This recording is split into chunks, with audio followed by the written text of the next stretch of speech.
Chapter 34, Thanksgiving.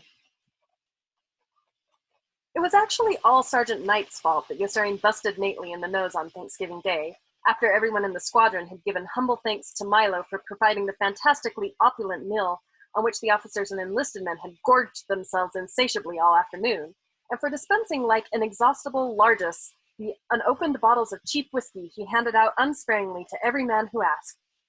Even before dark, young soldiers with pasty white faces were throwing up everywhere and passing out drunkenly on the ground. The air turned foul. Other men picked up steam as the hours passed, and the aimless, riotous celebration continued. It was a raw, violent, guzzling saturnalia that spilled obstreperously through the woods to the officers' club and spread up into the hills toward the hospital and the anti-aircraft gun emplacements. There were fistfights in the squadron and one stabbing. Corporal Kolodny shot himself through the leg in the intelligence tent while playing with a loaded gun. He had his guns and toes painted purple in the speeding ambulance as he lay on his back with the blood spurting from his wound. Men with cut fingers, bleeding heads, stomach cramps, and broken ankles came limping penitently up to the medical tent to have their gums and toes painted purple by Gus and Wes and be given a laxative to throw into the bushes. The joyous celebration lasted long into the night, and the stillness was fractured often by wild, exultant shouts and by the cries of people who were merry or sick. There was the recurring sound of retching and moaning, of laughter, greetings, threats and swearing, and of bottles shattering against rock. There were dirty songs in the distance. It was worse than New Year's Eve. Yossarian went to bed early for safety, and soon dreamed that he was fleeing almost headlong down an endless wooden staircase, making a loud staccato clatter with his heels. Then he woke up a little and realized someone was shooting at him with a machine gun. A tortured, terrified sob rose in his throat. His first thought was that Milo was attacking the squadron again, and he rolled off his cot to the floor and lay underneath in a trembling, praying ball, his heart thumping like a dropped forge, his body bathed in a cold sweat. There was no noise of planes. A drunken, happy laugh sounded from afar. "Happy New Year! Happy New Year!" A triumphant, familiar voice shouted hilariously from high above between the short, sharp bursts of machine gun fire. And Yossarian understood that some men had gone as a prank to one of the sandbag machine gun emplacements Milo had installed in the hills after his raid on the squadron, and staffed with his own men. Yossarian blazed with hatred and wrath when he saw he was the victim of an irresponsible joke that had destroyed his sleep and reduced him to a whimpering hulk. He wanted to kill. He wanted to murder. He was angrier than he had ever been before, angrier even than when he had slid his hands around McWatt's neck to strangle him. The gun opened fire again. Voices cried, "Happy New Year!" And gloating laughter rolled down from the hills through the darkness like a witch's glee. In moccasins and coveralls, Yossarian charged out of his tent for revenge with his .45, ramming a clip of cartridges up into the grip and slamming the bolt of the gun back to load it. He snapped off the safety catch and was ready to shoot. He heard Nately running after him to restrain him, calling his name. The machine gun opened fire once more from a black rise above the motor pool, and orange tracer bullets skimmed like low gliding dashes over the tops of the shadowy tents, almost clipping the peaks. Roars of rough laughter rang out again between the short bursts. Yossarian felt resentment boil like acid inside him. They were endangering his life, the bastards!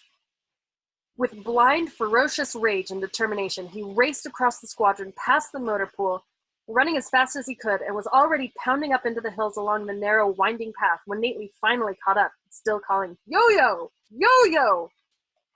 with pleading concern and imploring him to stop.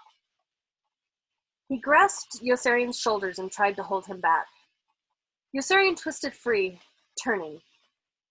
Nately reached for him again, and Yossarian drove his fist squarely into Nately's delicate young face as hard as he could, cursing him, then drew his arm back to hit him again, but Nately had dropped out of sight with a groan and lay curled up on the ground with his head buried in both hands and blood streaming between his fingers.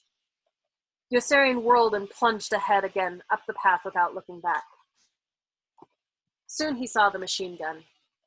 Two figures leaped up in silhouette when they heard him and fled into the night with taunting laughter before he could get there.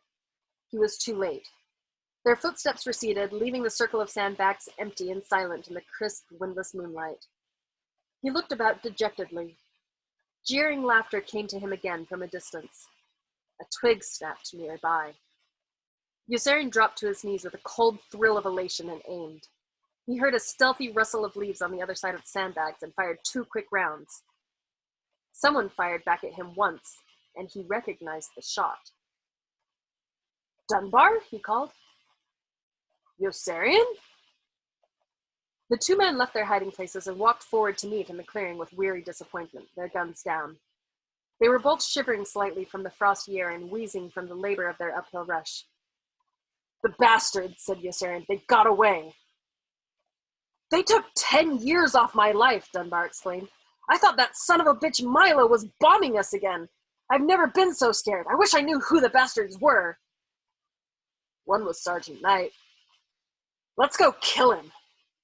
Dunbar's teeth were chattering. "He had no right to scare us that way." Yossarian no longer wanted to kill anyone.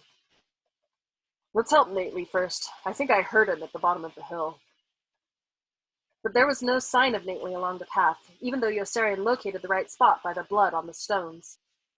Nately was not in his tent either, and they did not catch up with him until the next morning when they checked into the hospital as patients, after learning he had checked in with a broken nose the night before. Nately beamed in frightened surprise as they padded into the ward in their slippers and robes behind Nurse Kramer and were assigned to their beds. Nately's nose was in a bulky cast and he had 2 black eyes. He kept blushing giddily in shy embarrassment and saying he was sorry when Yossarian came over to apologize for hitting him. Yossarian felt terrible. He could hardly bear to look at Nately's battered countenance. Even though the sight was so comical, he was tempted to guffaw. Dunbar was disgusted by their sentimentality, and all 3 were relieved when Hungry Joe came barging in unexpectedly with his intricate black camera and trumped-up symptoms of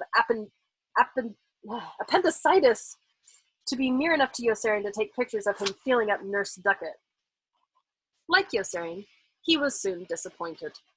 Nurse Duckett had decided to marry a doctor. Any doctor, because they all did so well in business, and would not take chances in the vicinity of the man who might someday be her husband. Hungry Joe was irate and inconsolable until, of all people, the chaplain was let in wearing a maroon corduroy bathrobe, shining like a skinny lighthouse with a radiant grin of self-satisfaction too tremendous to be concealed. The chaplain had entered the hospital with a pain in his heart that the doctors thought was gas in his stomach, and with an advanced case of Wisconsin shingles. "What in the world are Wisconsin shingles?" asked Yossarian.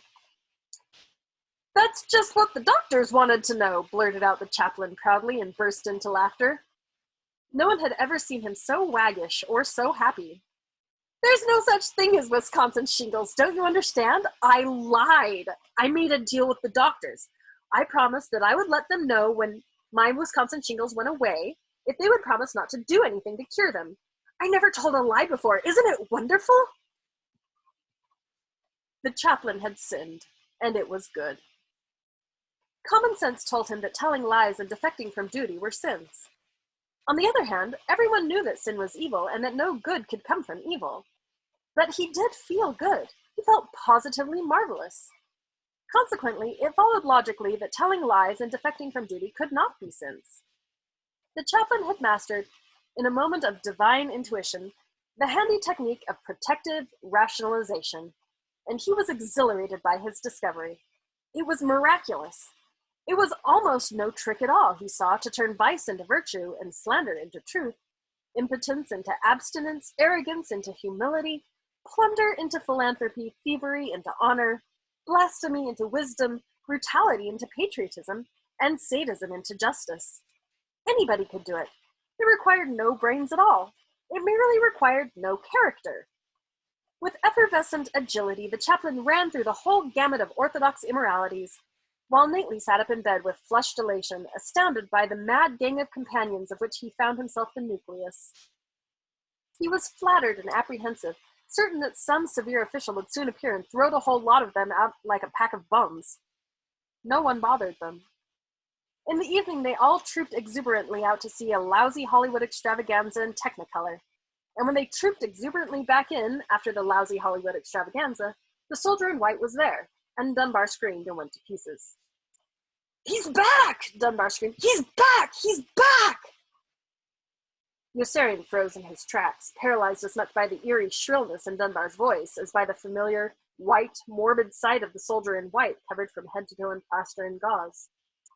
A strange, quavering, involuntary noise came bubbling from Yossarian's throat.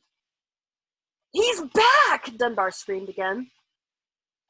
"He's back!" A patient delirious with fever echoed in automatic terror. All at once the ward erupted into bedlam. Mobs of sick and injured men began ranting incoherently and running and jumping in the aisle as though the building were on fire. A patient with one foot and one crutch was hopping back and forth swiftly in panic, crying. "What is it? What is it? Are we burning? Are we burning?" "He's back!" someone shouted to him. "Didn't you hear him? He's back! He's back!" "Who's back?" shouted someone else. "Who is it? What does it mean? What should we do? Are we on fire? Get up and run, damn it! Everybody get up and run!" Everybody got out of bed and began running from one end of the ward to the other. One CID man was looking for a gun to shoot one of the other CID men who had jabbed his elbow into his eye. The ward had turned into chaos. The patient, delirious with the high fever, leaped into the aisle and almost knocked over the patient with one foot, who accidentally brought the black rubber tip of his crutch down on the other's barefoot, crushing some toes. The delirious man with the fever and the crushed toes sank to the floor and wept in pain, while other men tripped over him and hurt him more in their blind, milling, agonized stampede. "He's back!" all the men kept mumbling and chanting and calling out hysterically as they rushed back and forth. "He's back! He's back!" Nurse Kramer was there in the middle suddenly, like a spinning policeman, trying desperately to restore order, dissolving helplessly into tears when she failed. "Be still, please be still," she urged uselessly through her massive sobs. The chaplain, pale as a ghost, had no idea what was going on. Neither did Nately, who kept close to Yossarian's side, clinging to his elbow, or Hungry Joe, who followed dubiously with his scrawny fists clenched and glanced from side to side with a face that was scared. "Hey, what's going on?" Hungry Joe pleaded. "What the hell is going on?" "It's the same one!" Dunbar shouted at him emphatically in a voice rising clearly above the raucous commotion. "Don't you understand? It's the same one!" "The same one," Yossarian heard himself echo, quivering with a deep and ominous excitement that he could not control, and shoved his way after Dunbar toward the bed of the soldier in white. "Take it easy, fellas," the short, patriotic Texan counseled affably with an uncertain grin. "There's no cause to be upset. Why don't we all just take it easy?" "The same one," others began murmuring, chanting, and shouting. Suddenly, Nurse Duckett was there, too. "What's going on?" she demanded. "He's back!" Nurse Kramer screamed, sinking into her arms. "He's back! He's back!" It was, indeed, the same man. He had lost a few inches and added some weight, but Yossarian remembered him instantly by the two stiff arms and the two stiff, thick, useless legs all drawn upward into the air almost perpendicularly, by the taut ropes and the long lead weights suspended from pulleys over him, and by the frayed black hole in the bandages over his mouth. He had, in fact, hardly changed at all. There was the same zinc pipe rising from the hard stone mass over his groin and leading to a clear glass jar on the floor. There was the same clear glass jar and a pole dripping fluid into him through the crook of his elbow. Yossarian would recognize him anywhere. He wondered who he was. "There's no one inside!" Dunbar yelled at him unexpectedly. Yossarian felt his heart skip a beat and his legs grow weak. "What are you talking about?" he shouted with dread, stunned by the haggard, sparkling anguish in Dunbar's eyes and by his crazed look of wild shock and horror. "Are you nuts or something? What the hell do you mean there's no one inside?" "They've stolen him away!" Dunbar shouted back. "He's hollow inside, like a chocolate soldier. They just took him away and left those bandages there." "Why should they do that?" "Why should they do anything?" "They've stolen him away!" screamed someone else, and people all over the ward began screaming. "They've stolen him away! They've stolen him away!" "Go back to your beds," Nurse Duckett pleaded with Dunbar and Yossarian, pushing feebly against Yossarian's chest. "Please go back to your beds." "You're crazy," Yossarian shouted angrily at Dunbar. "What the hell makes you say that?" "Did anyone see him?" Dunbar demanded with sneering fervor. You saw him, didn't you? Yossarian said to Nurse Duckett. Tell Dunbar there's someone inside. Lieutenant Schmulker is inside, Nurse Duckett said. He's burned all over. Did she see him? You saw him, didn't you? The doctor who bandaged him saw him. Go get him, will you? Which doctor was it? Nurse Duckett reacted to the question with a startled gasp. The doctor isn't even here, she exclaimed. The patient was brought to us that way from the field hospital. You see, cried Nurse Kramer, there's no one inside. There's no one inside, yelled Hungry Joe and began stamping on the floor. Dunbar broke through and leaped up furiously on the soldier in white's bed to see for himself, pressing his gleaming eye down hungrily against the tattered black hole in the shell of white bandages. He was still bent over staring with one eye into the lightless, unstirring void of the soldier in white's mouth, when the doctors and the MPs came running to help Yossarian pull him away. The doctors wore guns at the waist. The guards carried carbines and rifles, with which they shoved and jolted the crowd of muttering patients back. A stretcher on wheels was there, and the soldier in white was lifted out of bed skillfully and rolled out of sight in a matter of seconds. The doctors and MPs moved through the ward, assuring everyone that everything was all right. Nurse Duckett plucked Yossarian's arm and whispered to him furtively to meet her in the broom closet outside the corridor. Yossarian rejoiced when he heard her. He thought Nurse Duckett finally wanted to get laid and pulled her skirt up the second they were alone in the broom closet, but she pushed him away. She had urgent news about Dunbar. They're going to disappear him, she said. Yossarian squinted at her uncomprehendingly. They're what? He asked in surprise and laughed uneasily. What does that mean? I don't know. I heard them talking behind a door. Who? I don't know. I couldn't see them. I just heard them say they were going to disappear Dunbar. Why are they going to disappear him? I don't know. It doesn't make sense. It isn't even good grammar. What the hell does it mean when they disappear somebody? I don't know. Jesus, you're a great help. Why are you picking on me? Nurse Duckett protested with hurt feelings and began sniffing back tears. I'm only trying to help. It isn't my fault that they're going to disappear him, is it? I shouldn't even be telling you. Yossarian took her in his arms and hugged her with a gentle, contrite affection. I'm sorry, he apologized, kissing her cheek respectfully, and hurried away to warn Dunbar, who was nowhere to be found. Chapter 35. Milo the Militant. For the first time in his life, Yossarian prayed. He got down on his knees and prayed to Nately not to volunteer to fly more than 70 missions after Chief White Halfoat did die of pneumonia in the hospital, and Nately had applied for his job. But Nately just wouldn't listen. I've got to fly more missions, Nately insisted lamely with a crooked smile. Otherwise they'll send me home. So? I don't want to go home until I can take her back with me. She means that much to you? Nately nodded dejectedly. I might never see her again. Then get yourself grounded, Yossarian urged. You've finished your missions and you don't need the flight pay. Why don't you ask for Chief White Halfoat's job if you can stand working for Captain Black?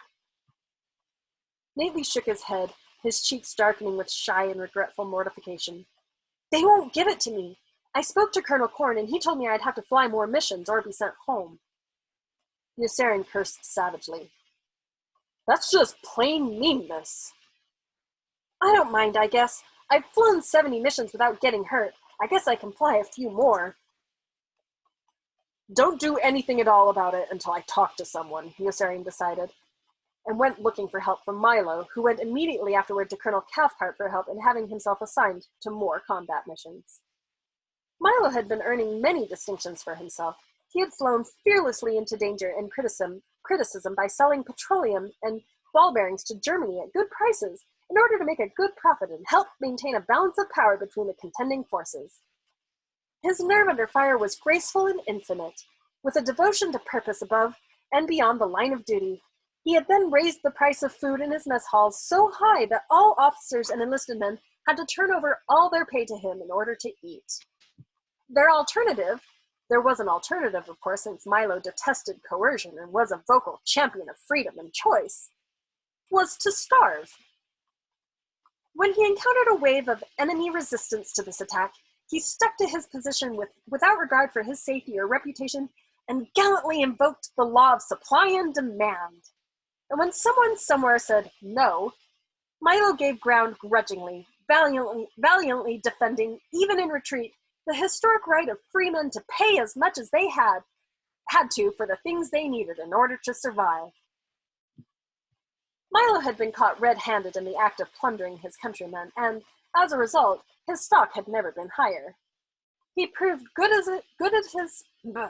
as his word when a raw-boned major from Minnesota curled his lip in rebellious disavowal and demanded his share of the syndicate.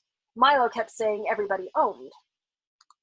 Milo met the challenge by writing the words, "a share," on the nearest scrap of paper, and handing it away with a virtuous disdain that won the envy and admiration of almost everyone who knew him. His glory was at a peak, and Colonel Cathcart, who knew and admired his war record, was astonished by the deferential humility with which Milo presented himself at group headquarters and made his fantastic appeal for more hazardous assignment.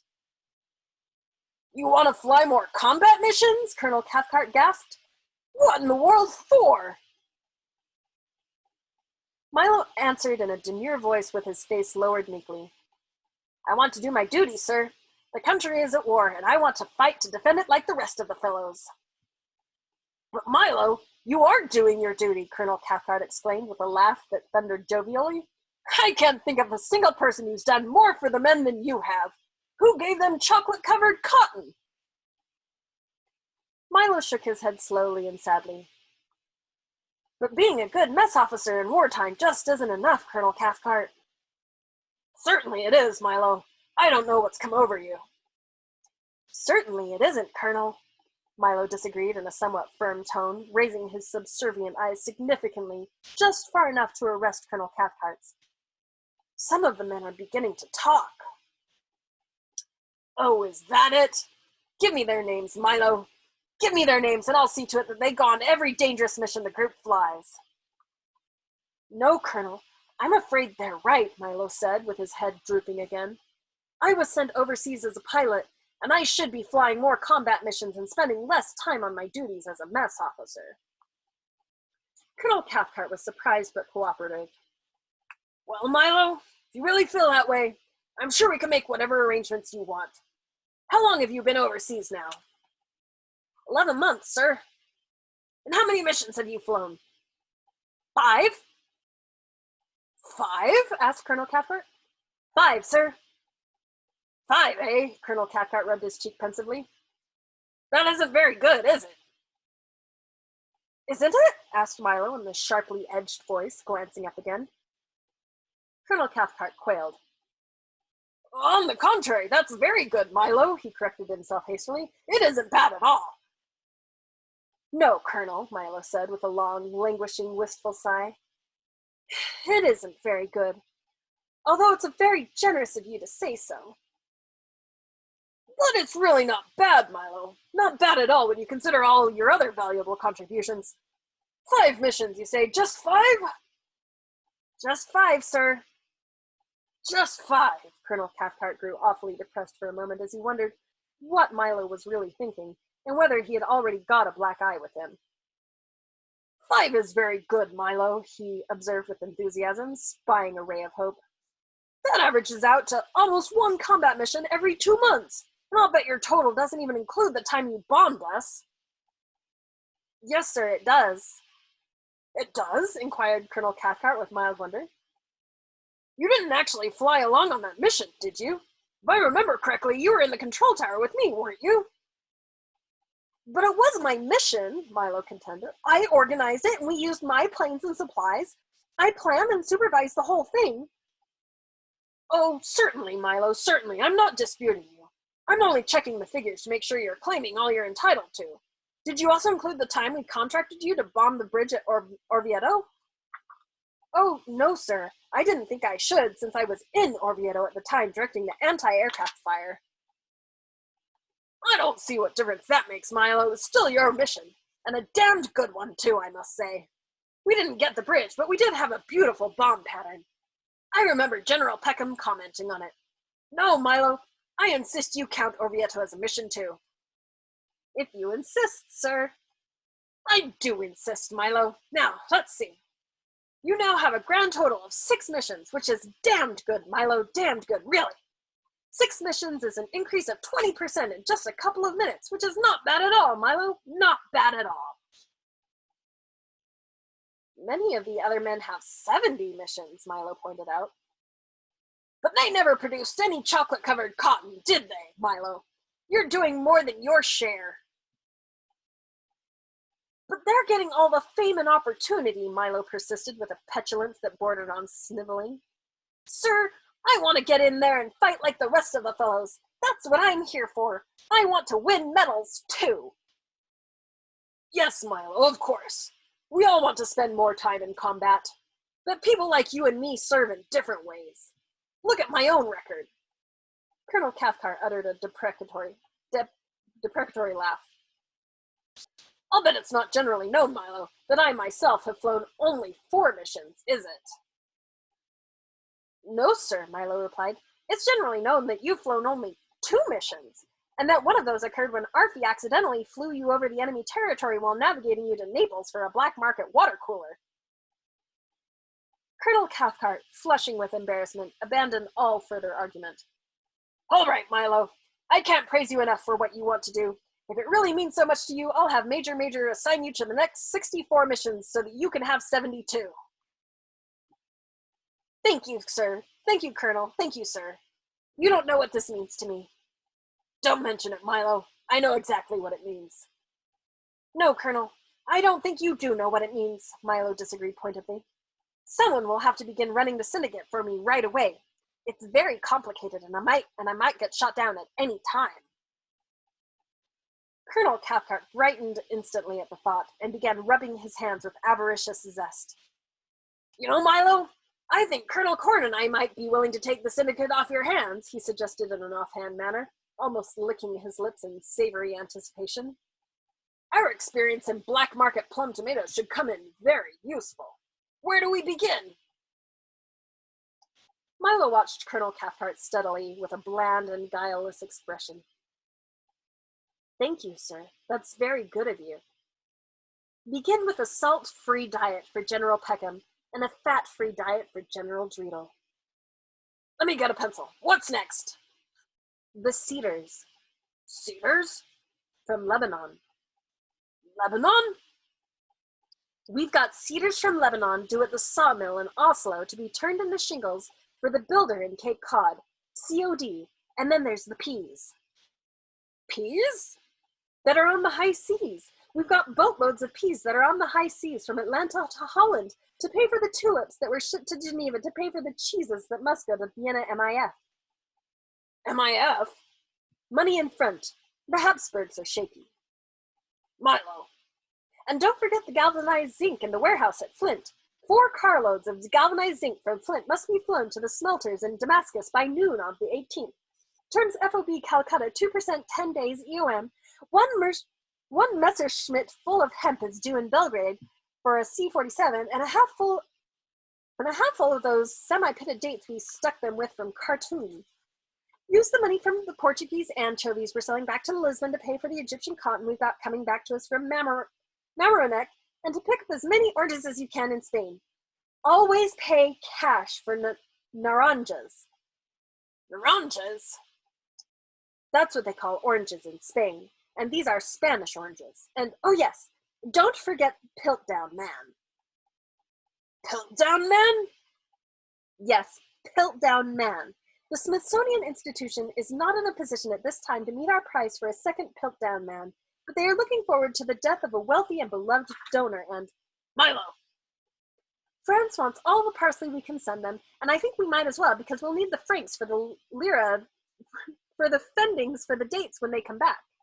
I've also ordered a tremendous shipment of Peruvian balsa wood for distribution to each of the mess halls in the syndicate on a pro rata basis. Balsa wood? What the hell are mess halls going to do with balsa wood? Good balsa wood isn't so easy to come by these days, Colonel. I just didn't think it was a good idea to pass up the chance to buy it. No, I suppose not, Colonel Cathcart surmised vaguely with the look of somebody seasick. And I assume the price was right. The price, said Milo, was outrageous, positively exorbitant. But since we bought it from one of our own subsidiaries, we were happy to pay it.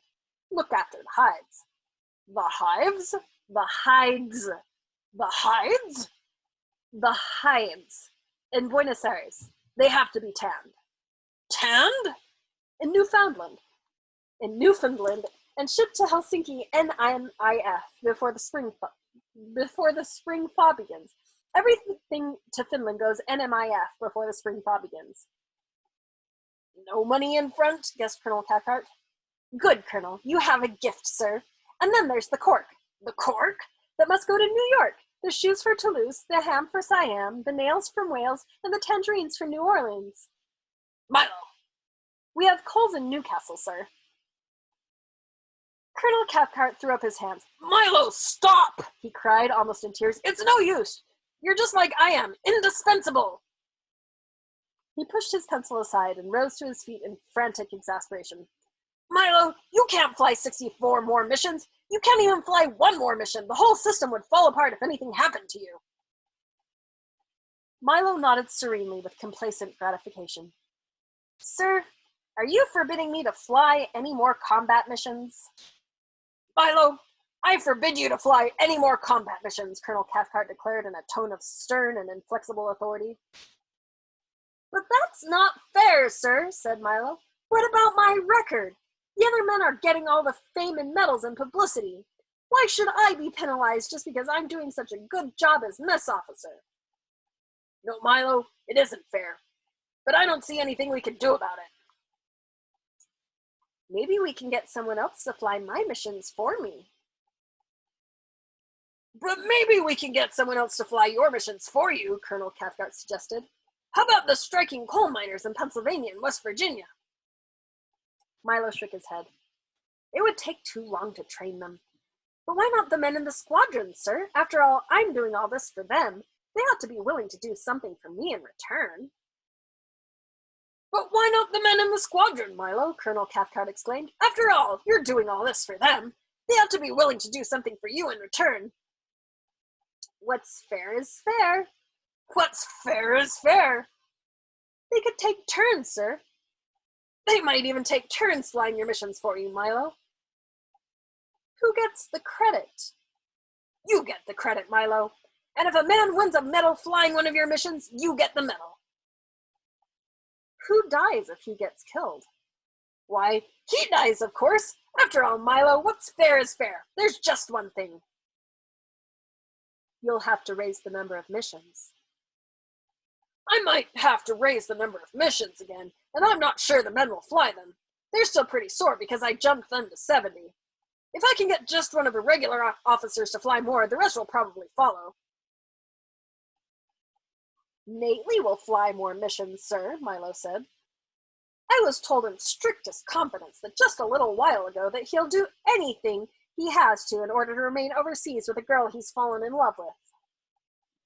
But Nately will fly more, Colonel Cathcart declared, and he brought his hands together in a resounding clap of victory. Yes, Nately will fly more, and this time I'm really going to jump the missions right up to 80 and really knock General Greedle's eye out. And this is a good way to get that lousy rat Yossarian back into combat where he might get killed. Yossarian? A tremor of deep concern passed over Milo's simple, homespun features, and he scratched the corner of his reddish-brown mustache thoughtfully. Yeah, Yossarian. I hear he's going around saying that he's finished his missions and the war's over for him.